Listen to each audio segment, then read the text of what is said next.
Halo guys, kembali lagi bersamaku di channel Nox TV. Seorang sales mobil hidup normal di pinggiran kota bersama istri dan anaknya. Suatu hari identitas masa lalunya sebagai pembunuh bayaran elit terkuak saat ia diserang saat membeli popok di supermarket. Demi melindungi keluarganya dan membawa istri dan anak-anaknya pergi berlibur mendadak ke Las Vegas, menyamar sebagai liburan keluarga santai sambil menghindari ancaman dari masa lalu yang membekuk mereka kembali. Sepanjang perjalanan ia harus menggunakan keterampilan bertarung dan kemampuan taktis yang telah lama ia tutup tanpa menimbulkan kecurigaan terhadap keluarganya. Lantas bagaimanakah kelanjutan alur ceritanya? Still in Nox TV.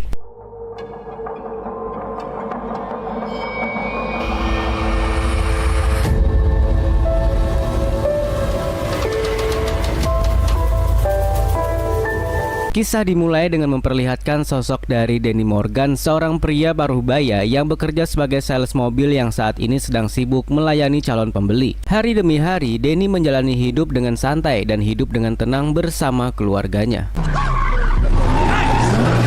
Your fly's open. Hari ini, Danny merayakan ulang tahun pernikahannya yang ke-25. Ia telah menyiapkan kejutan sederhana berupa sikat bunga untuk istrinya yang bernama Jessica, yang menjadi cinta pertama dan terakhirnya dan untuk selamanya. Mereka telah dikaruniai 3 anak, ada Nina si sulung, Kyle sang adik, dan Max si bungsu. Sebuah keluarga sederhana yang bahagia, meski terkadang ada saja pertengkaran kecil, terutama antara Nina dan Kyle yang mendapat giliran menjaga adik mereka. Come on, stop it, okay? Please. Kyle yang introvert ternyata seorang gamer sejati. Ia sering membawa komputer milik temannya hanya demi bermain game favoritnya yaitu Valorant dengan nickname Kyle Boy. Berkat kemampuan bermainnya, Kyle sudah punya banyak penggemar dan terkenal di dunia maya.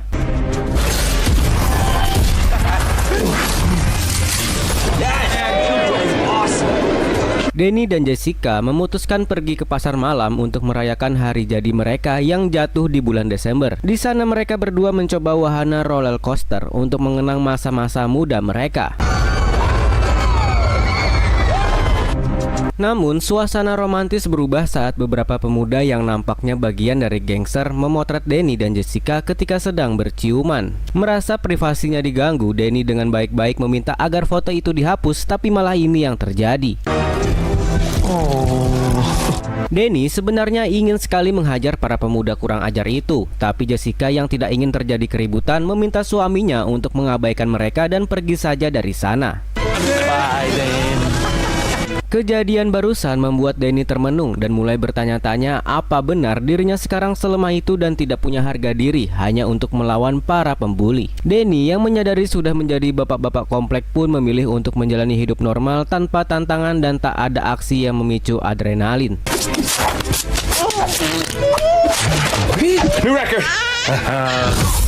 Berbeda dengan suaminya, Jessica justru lebih peduli pada kemampuan pertahanan diri dan mengikuti kelas tinju. Tanpa sengaja, Jessica mendapat teman latihan bernama Gwen, yang keduanya asik mengobrol meski baru saja berkenalan. Don't worry about it. Just take it out on the bed. Oh my God! Sementara Danny sedang menjalankan tugas belanja bersama anak bungsunya, namun ia merasa curiga pada seorang pembeli yang terus mengikutinya, dan inilah momen di mana jati diri Danny yang sebenarnya mulai terungkap dan tiba-tiba inilah yang terjadi.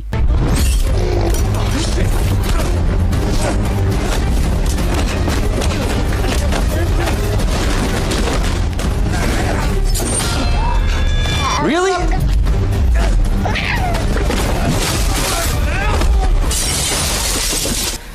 Danny ternyata sangat ahli dalam bertarung. Meskipun sambil menggendong si bungsu, ia bisa dengan mudah melumpuhkan penjahat tersebut. Sejak pertarungan barusan, aura Danny pun seketika berubah dari seorang bapak-bapak komplek yang kalem menjadi sosok brutal dan bertindak cepat.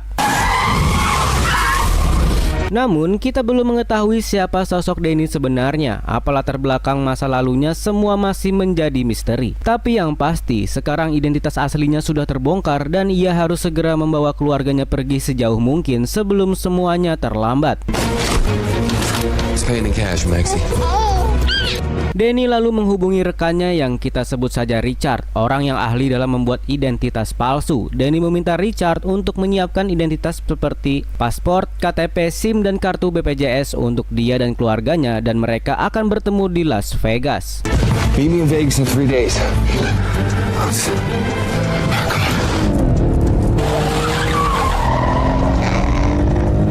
Tanpa buang waktu, Denny langsung menjemput Nina putrinya di sekolah yang sedang asik nongkrong bersama teman-temannya. Kemudian mereka langsung menuju ke rumah teman Kyle. Di sana akhirnya ketahuan bahwa Kyle sering bermain game tanpa sepengetahuan orang tuanya. Namun Denny tidak punya waktu untuk memarahi anaknya. Ia segera bergegas menjemput Jessica di tempat kerjanya.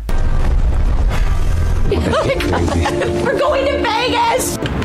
Oh, Sementara itu di luar terlihat sebuah mobil hitam tampak sedang mengintai keberadaan Denny. Menyadari beberapa orang di mobil hitam memang mengintainya, Denny segera menghindar dan berhasil mengelabui mereka.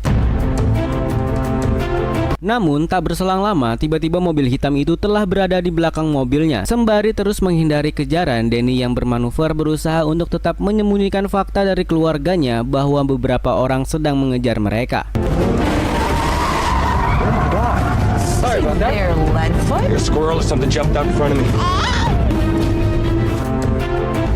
You know what? Actually, I gotta stop and check something at work real quick. He stopped. He's right ahead of us. Denny kemudian membawa mobilnya masuk ke dalam tempat kerjanya. Setelah masuk ke bagian servis, Denny mengangkat mobil itu dan menemukan alat penyadap di bagian bawah mobilnya.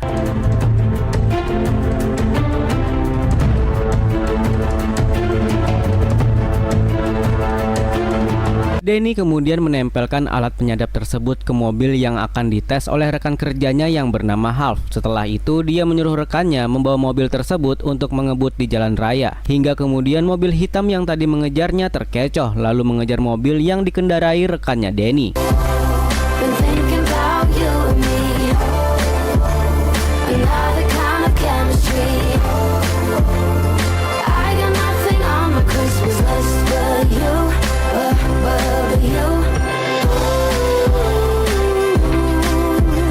What are you doing? Ryan's on vacation. Posting about our trip. Di tengah perjalanan saat Jessica akan memposting di medsos tentang perjalanan mereka ke Vegas, Denny langsung meminta semua ponsel termasuk ponsel Nina dan Kel, lalu melempar semua ponsel tersebut termasuk miliknya ke bawah jembatan dengan alasan bahwa trip kali ini adalah liburan tanpa alat komunikasi. Denny lalu mampir ke kantor Asosiasi Kendaraan Amerika untuk mencari peta manual. Si petugas enggan melayani sebab Denny tidak mau menggunakan kartu kreditnya. Tapi setelah Denny menyuapnya dengan sejumlah uang, petugas itu pun memberikan beberapa lembar peta yang dibutuhkannya. Melanjutkan perjalanan, suasana keluarga yang tadinya canggung dan sibuk dengan gadget masing-masing mulai mencair dengan bernyanyi dan tertawa bersama. Come on, guys.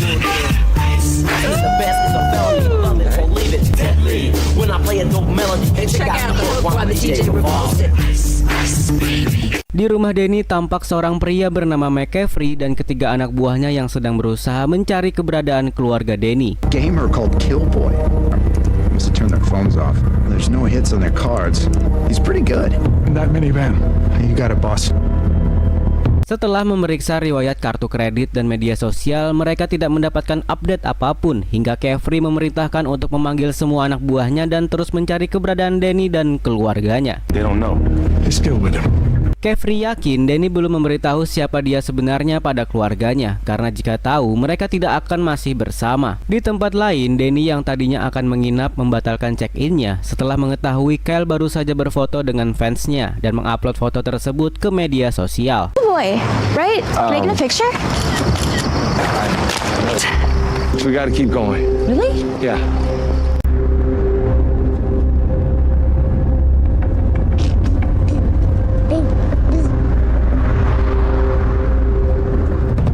Dan benar saja, tak berapa lama berjalan anak buah Caffrey tampak bermunculan mengendarai sepeda motor dan mulai mengejarnya.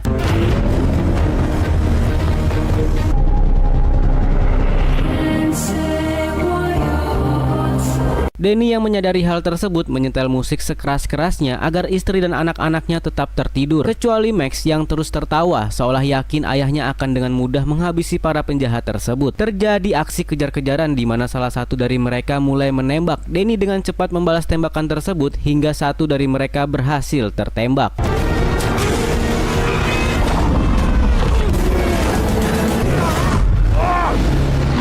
Satu orang penjahat berhasil mendekat dan bergelantungan di mobil. Ia berhasil dijatuhkan oleh Denny setelah Max memberikan botol susunya.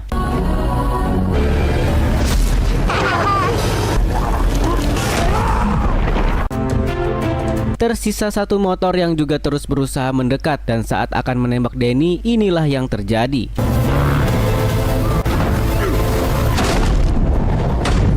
Denny menabrak motor tersebut hingga terbang menabrak sebuah papan billboard. Bertepatan dengan itu, Jessica yang terkejut mendengar suara ledakan. Denny bersikap bodoh seolah baru saja menabrak lubang di jalan. Did you see that? What was that? There's a little bit of a pothole there. Setibanya di sebuah kota bernama Iowa, Denny memutuskan untuk beristirahat dan bersembunyi di sebuah kampus tempat pacar Nina kuliah di sana. Dan kebetulan di kampus itu sedang diadakan pesta yang diisi dengan acara makan-makan dan minum bir. Namun ada seorang mahasiswa yang teler menggoda Jessica padahal saat itu ia sedang menggendong anaknya. So you want me to show you how to do a keg stand? Sementara itu, Denny tengah mencurigai seorang pria yang membawa koper mencurigakan. Merasa ada yang janggal, Denny mengajaknya ke ruang laboratorium untuk diinterogasi.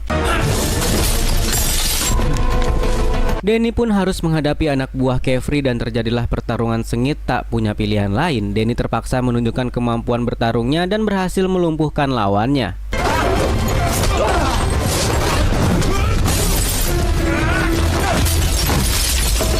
Di saat yang sama terlihat Nina pergi ke asrama laki-laki untuk menemui pacarnya. Betapa hancur hatinya Nina saat mengetahui bahwa pacarnya ternyata telah mengkhianatinya. Bahkan Nina melihat sendiri pacarnya baru saja selesai bercocok tanam dengan wanita lain.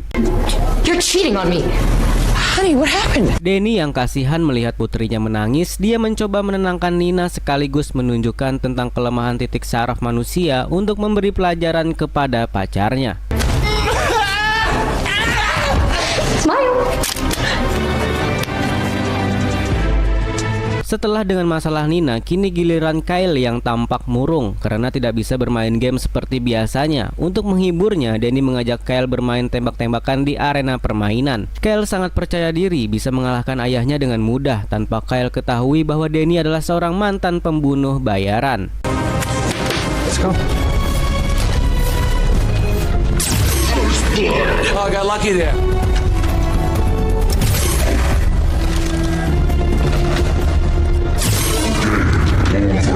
Usai menghabiskan waktu bersama anak-anaknya, Denny dan keluarganya melanjutkan perjalanan dan sebentar lagi sampai di Las Vegas. Dalam perjalanan ini, Denny akhirnya bisa menyatukan kembali keakraban keluarganya. Dan sekarang mereka sering mengobrol dan nampak lebih harmonis.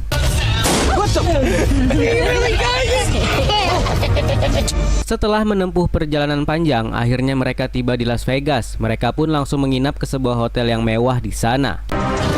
Oh, wow. Tanpa diketahui keluarganya, Denny menemui Richard di bar hotel untuk mengambil identitas yang telah dipesan Denny sebelumnya. You're a lifesaver, Alex. Thank you. Kemudian Denny dan Jessica memutuskan untuk pergi ke kasino, sementara anak-anak diminta beristirahat di dalam kamar. Namun setelah kedua orang tuanya pergi, Nina dan Kyle diam-diam keluar dari hotel dan membawa si bungsu. Mereka juga ingin bersenang-senang untuk melihat suasana malam di kota Las Vegas.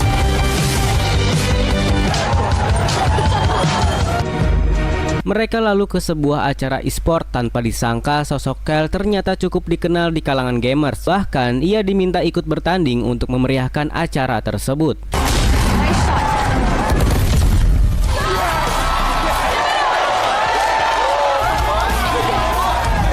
Sementara itu Denny dan Jessica sedang menikmati makan malam romantis. Di momen ini Denny sebenarnya ingin mengungkapkan siapa dirinya sebenarnya, tapi karena Jessica sangat menikmati malam tersebut sehingga Denny akan mencari momen yang tepat untuk menjelaskan identitas aslinya. I can't believe we actually did it.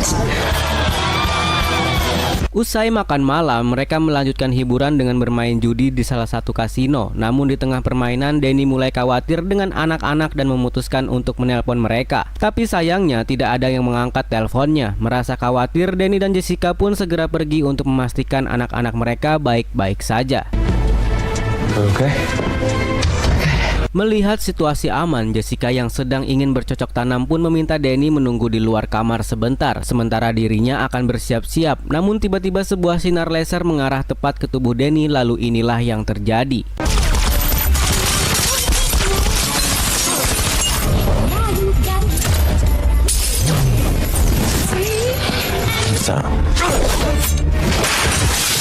Danny dan Jessica yang baru menyadari bahwa anak-anak tidak ada di kamar segera mencari keberadaan mereka. Setelah berkeliling, mereka berdua menemukan anak-anak sedang berada di acara e-sport. Tak ada waktu menceramahi anak-anaknya, Danny langsung mengajak mereka pergi dari sana. Take that life and now they found us. Move!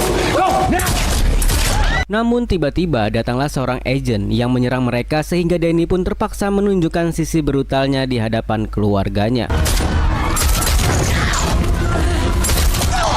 Danny mengatakan bahwa nama aslinya adalah Sam. Setelah dia masuk militer, Kefri mendekatinya untuk merekrutnya dalam program khusus yang ditugaskan untuk membunuh para penjahat, seperti teroris dan para penculik di seluruh dunia yang tidak bisa tersentuh oleh pemerintah secara hukum. Kefri memanfaatkannya sebagai tentara bayaran yang ditugaskan untuk membunuh siapa saja dengan bayaran tinggi. Setelah mengetahui hal itu, Danny memilih untuk kabur dan semenjak itulah Kefri memburunya. Danny lalu memberikan identitas baru bagi keluarganya, tapi anak-anaknya tidak terima dengan hal itu sebab Danny telah mengacaukan kehidupan mereka. Sementara Jessica marah besar karena merasa Danny telah membohonginya selama 18 tahun pernikahan mereka.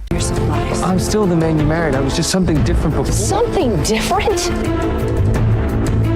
Jessica menghubungi Gwen dan meminta bantuan untuk memesan perjalanan karena dia membawa anak-anaknya pergi. Lalu Danny berusaha mencegah namun usahanya tidak berhasil.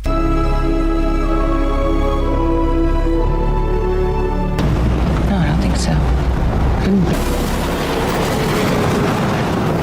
Is this for us? Jessica lalu bertemu Gwen yang menggunakan jet pribadi dan menawarkan mereka semua masuk ke dalam pesawat tersebut. Di dalam pesawat, Gwen curhat pada Jessica mengenai mantannya yang tinggal di Buffalo. Setelah mendengar curhatan tersebut, Jessica curiga jika sosok pria yang diceritakan Gwen adalah Danny suaminya. Buffalo? Yeah. Married some other woman who was the complete opposite of me. You know when you just can't get enough of each other? She's insufferable. Ketika Jessica ingin membawa anak-anaknya keluar dari pesawat, tiba-tiba niatannya dihalangi oleh Kefri. Rupanya Gwen sengaja menjebak keluarga Danny lalu menyerahkannya pada Kefri agar dia bisa mendapatkan Danny. Kefri menghubungi Danny lalu mengancam keluarganya dan menyuruh Danny untuk menemuinya di sebuah kasino terbengkalai seorang diri. Look, you can have me. You know me better than that. Come and get him. I'm gonna let it go, could you? But you won't go after my family. Be at the old Poseidon Casino north of the city in 30 minutes. Sementara itu, Kefri dan anak buahnya telah mengamati kedatangan Danny. Melalui sebuah drone, tak lama kemudian seorang pria bernama Spiros muncul dan membawa Danny naik menemui Kefri. Setibanya di atas, Danny disambut baik oleh Kefri. Why start now, Dad? No hug for your old man. Oh my God. I'm your grandfather, Kyle. Terungkap fakta jika ternyata Kefri adalah ayah kandungnya Danny. Kefri merasa begitu kecewa ketika Danny meninggalkannya beberapa tahun yang lalu. Kefri meminta Danny kembali menjadi pembunuh bayaran andalannya dan Danny berusaha menolak, namun Kefri menyuruh Gwen untuk menembak Jessica. Never as good after you left. What the hell do you want? So I want my son back. Jess and the kids go safely back to Buffalo. Seriously, considering this, are you dead? There's no way this is gonna happen. Start with a wife. Wait, no! I'll do it. Akhirnya, demi menyelamatkan keluarganya, Danny pun menuruti keinginan ayahnya dengan syarat anak dan istrinya dipulangkan dengan selamat ke Buffalo. Hey, stop. If he still chooses to do it. Di dalam lift, Jessica membuka popok Max yang penuh dengan kotoran, lalu menempelkannya ke muka Spiros dan langsung mendorongnya di saat lift terbuka hingga membuatnya tewas terjatuh. Lalu kemudian Jessica dan anak-anaknya kembali ke lantai atas untuk menyelamatkan Danny tepat ketika Danny berhasil melumpuhkan Gwen dengan jurusnya. Sementara itu Kefri yang tadinya akan meninggalkan tempat itu merasa ada yang tidak beres. Kemudian ia menyuruh semua anak buahnya bersiap karena Danny pasti akan menghabisi mereka. Danny lalu meminta kepada Jessica dan anak-anaknya naik ke atap untuk berlindung sebelum pergi untuk menghadapi ayahnya sendiri. Danny menyerahkan drone kepada Kyle untuk digunakan mengawasi pergerakan anak buah kakeknya itu. Ketika melihat lift turun, mereka menduga bahwa itu adalah Danny. Ternyata mereka diprank dengan tas yang berisi popok Max yang di dalamnya terdapat sebuah bom.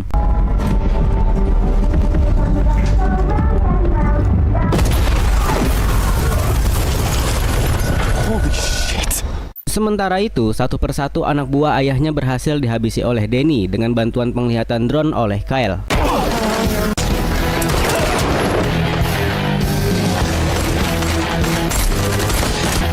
Dad, man on your left.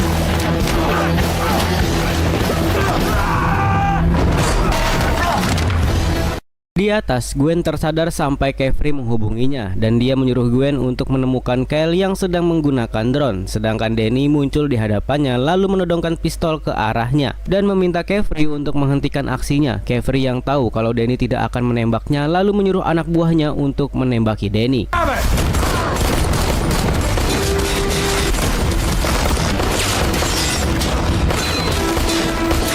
Di atap kasino, Jessica berhadapan dengan Gwen dan berduel meskipun Jessica bukanlah lawan yang imbang bagi Gwen.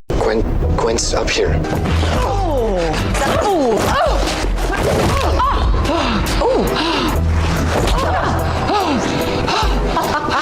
Kefri yang berhasil menembak drone yang digunakan Kyle dan membuat Danny kesulitan karena tidak ada lagi yang mengetahui posisi musuhnya. Di atap kasino, Gwen berusaha mencelakai anak-anak Jessica. Jessica berusaha bangkit dan kembali menyerang Gwen. Tapi Gwen berhasil melemparkan tubuh Jessica hingga terjatuh.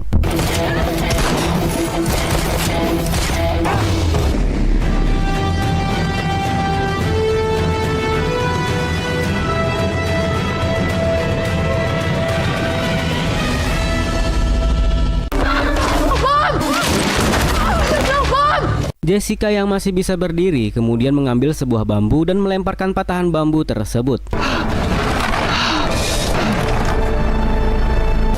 Oh, you can't be serious.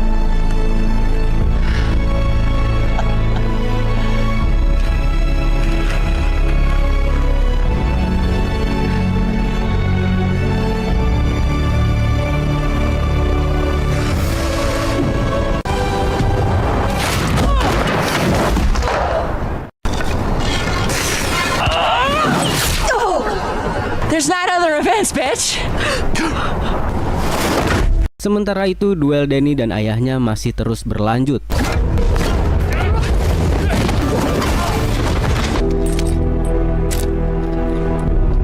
Ketika Kefri memiliki kesempatan menembak Danny, tiba-tiba Nina muncul bersama Jessica dan kedua adiknya. Nina memanggil Kefri dengan sebutan kakek dan mengatakan bahwa dia tidak membencinya, walaupun kakeknya itu adalah seorang pembunuh berdarah dingin. Bagi Nina, keluarga adalah hal terpenting di seluruh dunia, tapi tiba-tiba inilah yang terjadi. Ternyata Nina hanya mengulur waktu agar dapat menyelamatkan ayahnya. Singkat cerita, 6 bulan kemudian Kefri berakhir di penjara dengan beberapa kasus yang baru terungkap. Kemudian Nina kini menjadi reporter berita dan Danny kini bekerja sebagai penasihat keamanan untuk beberapa bank dan memiliki perusahaannya sendiri. Sementara Jessica bekerja sebagai pelatih atletik sekolah sesuai mimpinya. Kemudian trip kini menjadi agenda rutin keluarga Danny, namun tidak ada yang boleh menggunakan ponsel di sepanjang perjalanan. Namun begitu mereka terlihat sangat menikmati setiap momen tersebut dan film pun selesai.